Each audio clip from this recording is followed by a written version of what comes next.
నెల్లూరు జిల్లా ఉలవపాడు మండలం మన్నేటికోట అడ్డరోడ్డు వద్ద జాతీయ రహదారిపై ఆర్టీసీ బస్సులో మంటలు చెలరేగాయి. మంటలు వ్యాపించడంతో బస్సు పూర్తిగా దగ్ధమైంది. ప్రమాదంలో ఎలాంటి ప్రాణనష్టం జరగలేదు.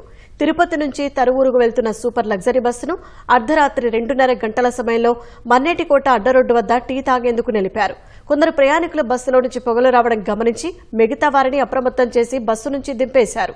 మంటలు క్రమంగా విస్తరించి బస్సు మొత్తం తగలబడిపోయింది. బస్సులో ఉన్న 19 మంది ప్రయాణికులు అప్రమత్తమై కిందకు దిగిపోవడంతో పెను ప్రమాదం తప్పింది. మంటలు గమనించి పోలీసు, అగ్నిమాపక సిబ్బందికి సమాచారం అందించే ప్రయత్నం చేసినా సరిగ్గా స్పందించలేదని ప్రయాణికులు తెలిపారు. బస్సులో ఉన్న లగేజీ పూర్తిగా మంటలో తగలబడిపోవడంతో ప్రయాణికులు కట్టుబట్టలతో మిగిలారు.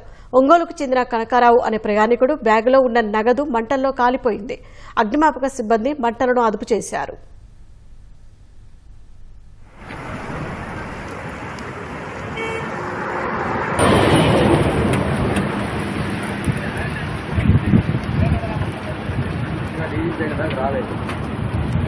వచ్చిన పగలంటే